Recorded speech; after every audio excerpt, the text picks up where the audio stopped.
Hey, transformational prevention again. Oh my, hey. I know you love me, that's so comforting. Won't choose, you want me, take my hand and know me better. I know you love me, that's so comforting. Won't choose, you want me, take my hand and know me better. I know you love me, that's so comforting. But we are stuck except you take my hand and know me better. Hey, know me better, love me better. Hey, take me better, love me better. It's the transformational prevention show with Olori. Hello and welcome. It's the Transformational Parenting Show. My name is Olori, your parenting coach. And this is a program where we transform you by the renewing of your mind, having an idea of modern or strategies and tips to help you parent in this age and time. And that's not all. We also help to form societal norms so that we can make society a more comfortable and safe place for all. All right, so if you're just joining us, thank you for coming. And I hope that today would be an exciting and, remarkable moment in your life for being here with us today. All right, so we are going to be looking at the subject of managing expectations. I'm talking about parents' expectations on their children, and for us to also recognize some of the stress, some of the strain our expectations have on our children. And at the end of today's episode, we would look at a common ground where the parents have their expectations, the children have their stress. How do they manage it? And at the end of the day, we all come out happy, parents' expectations met, children improve in their academics, and together we will live happily ever after, right? All right, thank you for joining us. I'll take a short break. When I come, I'll be introducing my guests, and we'll kick off the conversation from there. Please don't go away. Welcome. It's the transformational prevention show with Olori. Welcome back. This is the Transformational Parenting Show, and my name is Olori. In an increasing competitive world, the pressure on our young people to excel academically can be really overwhelming on them. But how can parents and teenagers especially navigate these challenges together? That's the word, together. Joining me to discuss this today is Adah. He is the founder of Smart Mind Tutors, an organization dedicated to helping others learn and grow beyond the classroom. An advocate for good parenting, is also an health, safety, and environment professional and a member of ISPON. Thank you very much, Ife, for joining us today. I'm glad to be here. I'm sure that you have a lot of experience to share with us because you work with young people a lot, and the ages are the most crucial and formative age of these young ones. And as a young guy himself, I'm sure they have shared some of the stress they go through. And of course, parents will also share with you their expectation every time they bring their children into your space. But let's look at definition. Can you define what academic expectations are? Academic expectations, to an extent, it has to do with a good performance after assessment. And it's also from the word academy, it has to do with subject-based assessment. So that was what we may target as. Now, you said something about academic assessment. What is expected? Okay. So what's expected? Well, hold on. I've heard a lot of children say, why should examination, why should there be a form of assessment to knowing how a child is performing academically, that they do have some other talents and other things they are good at?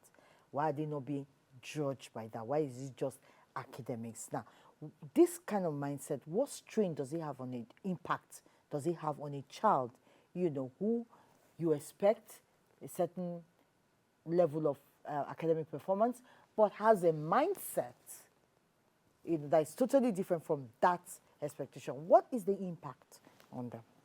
Okay, so the impact can go as far as isolation. The impact can go as much as discouragement. The impact can go as much as lack of motivation and even eventually depression. So it has a major impact. The truth of the matter is that we've not been well educated on the role of academics. We've not been educated to know that there's a difference between schooling and education. Schooling is when you take your child to the four walls of a particular place, and there's probably a drafted curriculum to impact that knowledge in the child, while education goes beyond schooling. Education has to do with the impacting of skills knowledge generally into an individual, so that the individual becomes independent on the long run and begins to provide solutions to the environment. But because of great demands of society, great demands that can tempt you to be competitive, great demands that can tempt you to be comparative wise, it's what brings us back to this academics aspect. So it has a negative impact, but then again, what we must understand is that every child is unique. What we must also understand is that every individual is made up of four entities: physical, academic, mental, social, and emotional. But in this side of the world, we more or less focus on the mental part. And that mental part, we do not also address other parts that can also, because they are interwoven with each other. So these four aspects are interwoven. And we must be able to pay attention to all these four preferences compared to just that mental part. He's getting 40 over 40. He's getting 50 over 50. That is what we're all after. But then again, we don't take advantage of other aspects. You understand? So these are some of the issues that can have a negative impact that may make a child look down on himself. All right, so let's look at some of the signs, because truly interacting with these young ones, they always have their parents don't understand. It's stressful, trying to meet up with these expectations. And when they are stressed, we don't know. We just keep saying, is it the person that got 50 over, does the person have a 20 head? The person that came first, is it different from you? So, but how can parents really observe? What are the common signs we should look out for that, look, our expectations, yes, they are genuine, but it's having a lot of strain on my child. What are those common signs we would see to know that this child is struggling, to meet up with the standards that we have set for them? Okay, so as I stated earlier on, one will be withdrawal. The child doesn't feel comfortable expressing himself. Withdrawal, because we're all naturally attracted to what gives us joy. So anything that doesn't, we will withdraw. I've had a student that I handled where she was having challenges and they had to change her school. And I was now giving her as what SMT does in terms of providing home tutoring and online tutoring. So I was given the opportunity to focus on her and to build her up in her academics. And this was someone that in her former school, she was quite isolated. She used to withdraw and everything. But as she was changed to this other school with the necessary support provided, she started glowing. She started becoming more expressive. She started becoming, because she found out that she was actually doing well academically. And as she was doing academically, there was a limelight on her.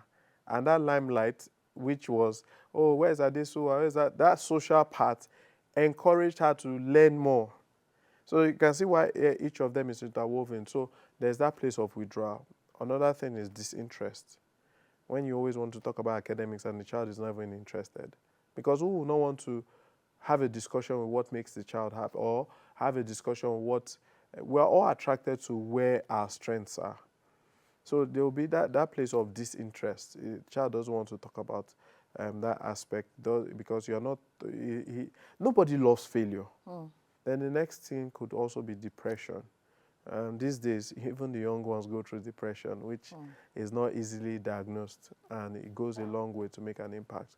After all, of recent times, we've heard of people killing themselves, even courtesy of failure in secondary school, failure in university, and all that. So these are some of the symptoms that tend to show. They do not feel that they belong.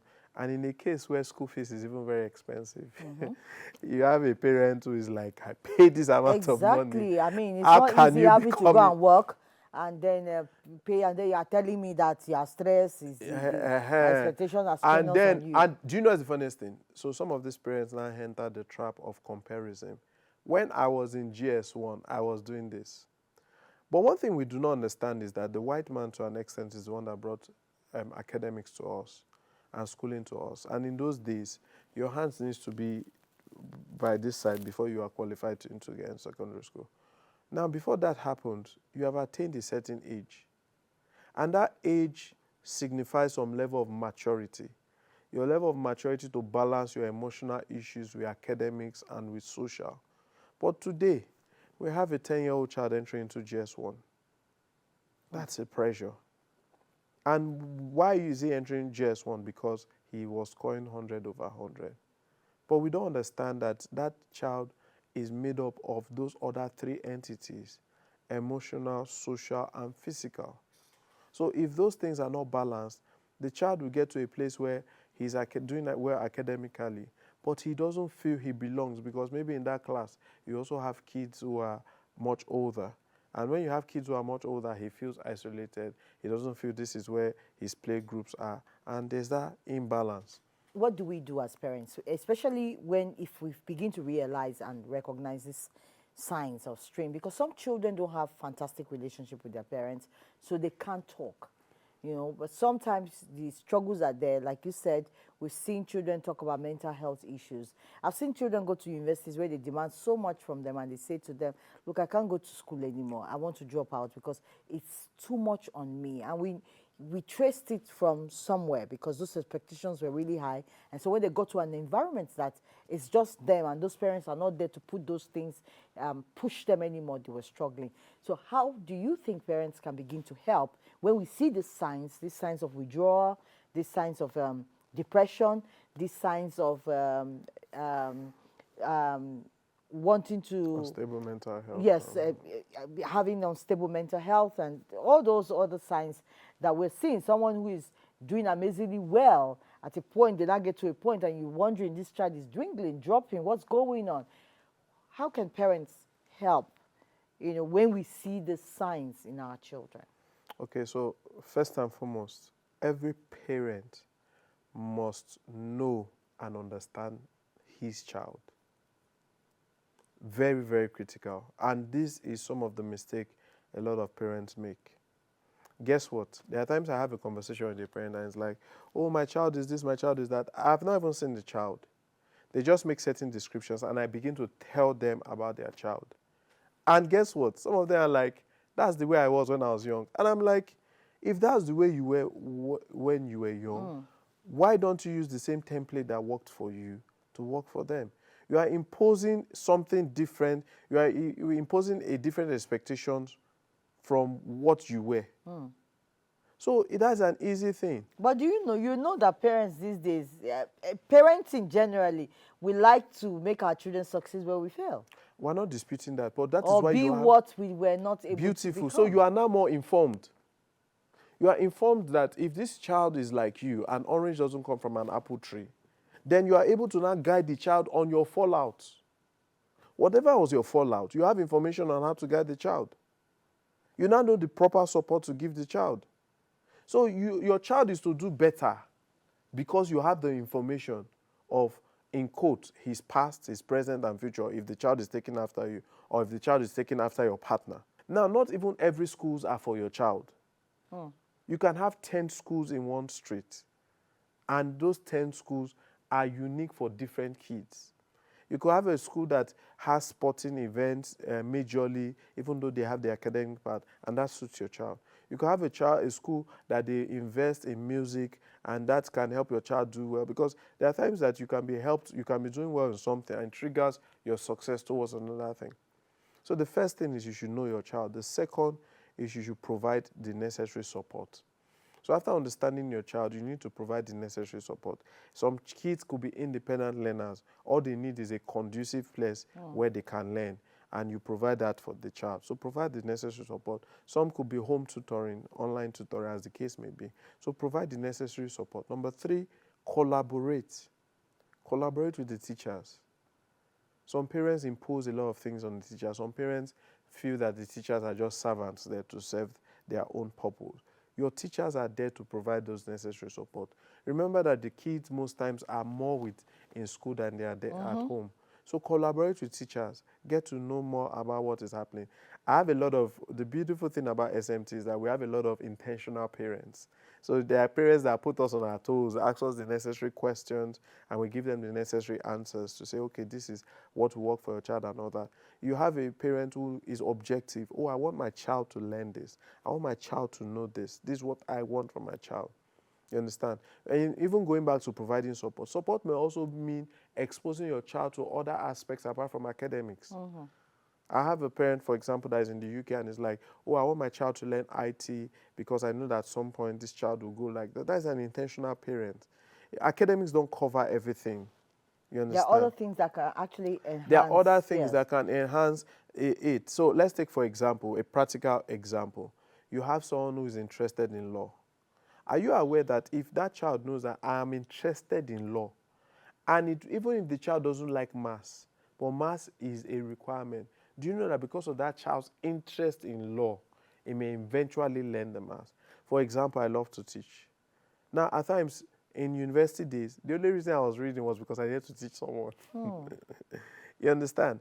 So because of I needed to teach someone, that's what made me go and do the research, because I don't want to look stupid in front of that individual. You understand? So I said the first one, know and understand your child, understand his personality, know everything about the child.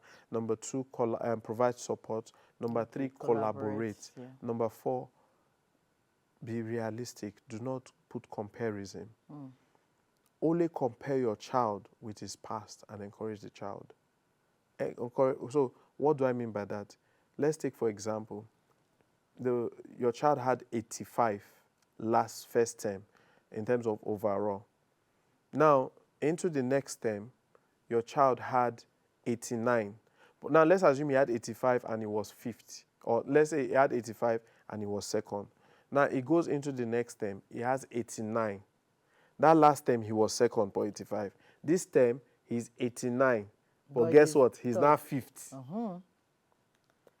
So are you going to mark him based on his fifth in comparison to the whole class? I think we do that. Or you are going to compare that my child moved from 85 to 89, doing better than his past. So it's in this place you now need to be realistic, proactively, and do not compare your child. Encourage them bit by bit. Give them thumbs up.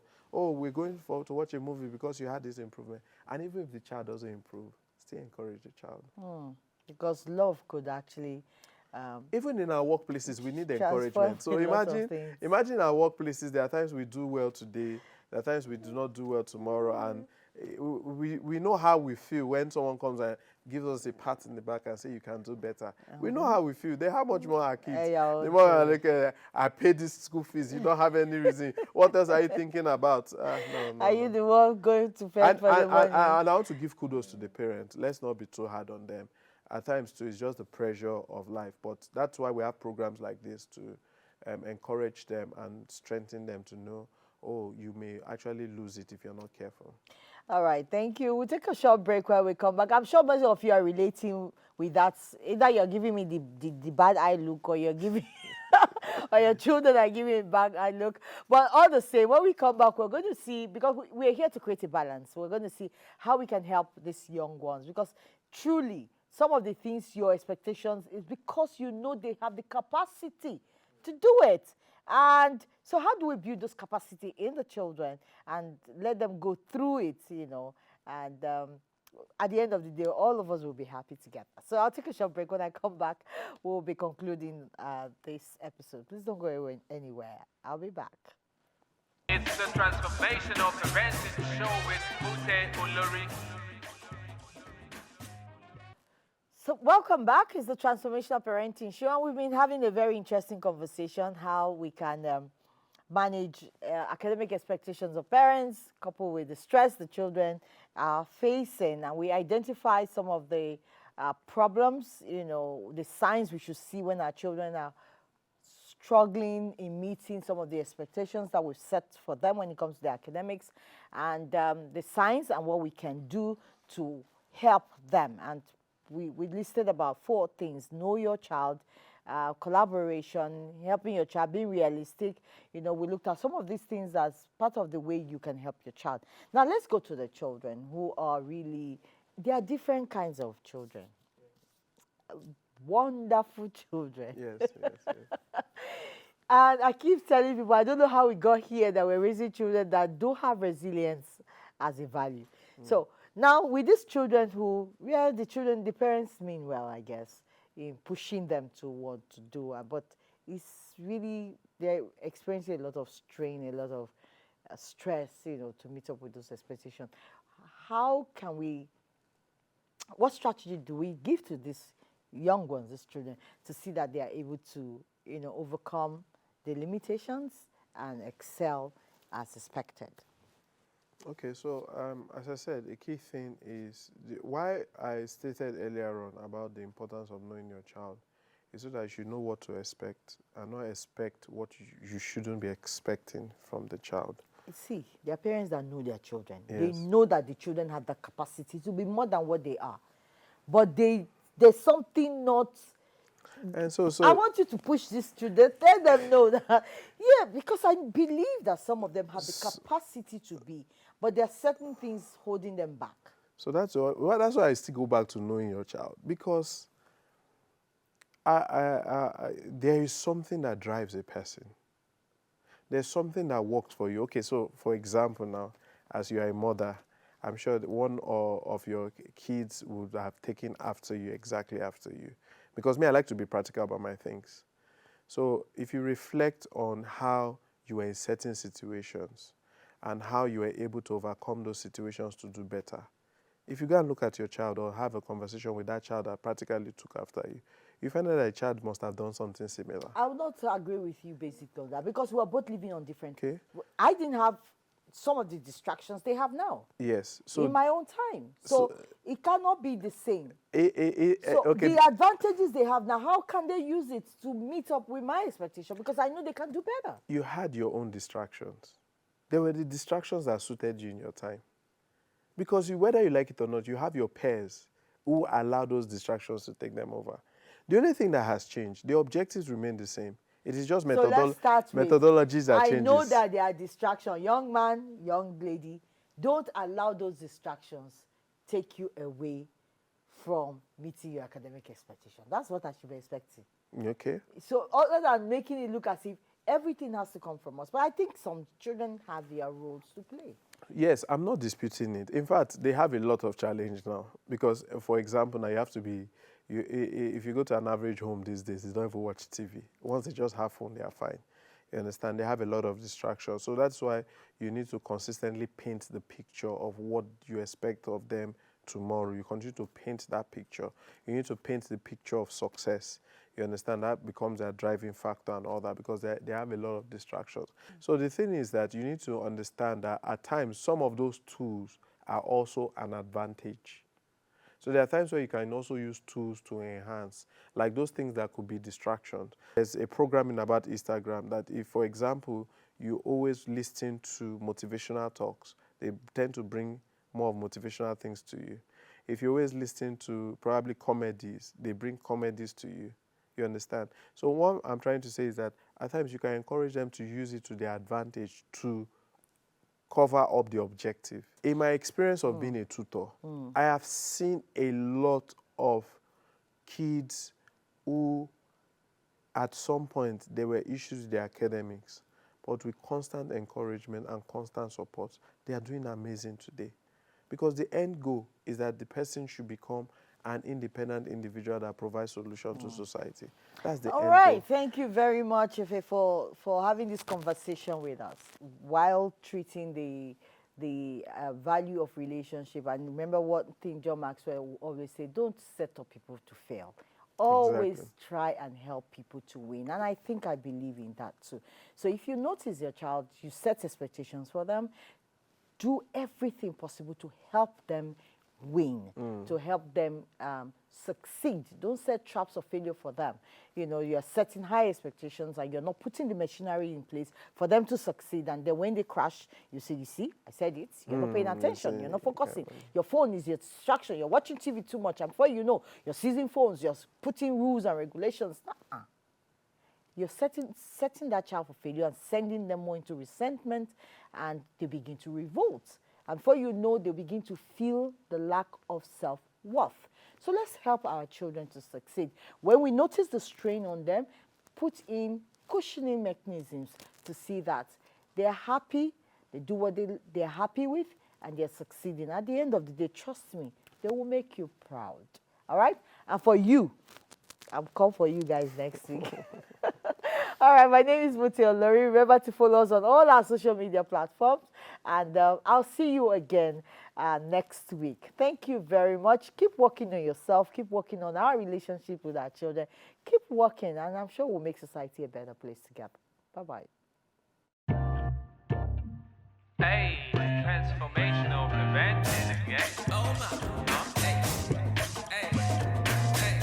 I know you love me. That's so comforting. Won't choose, you want me. Take my hand and know me better. I know you love me. That's so comforting. Won't choose, you want me. Take my hand and know me better. I know you love me. That's so comforting. But we are stuck except you take my hand and know me better. Hey, know me better, love me better. Hey, take me better, love me better. It's the Transformational Parenting Show with Olori.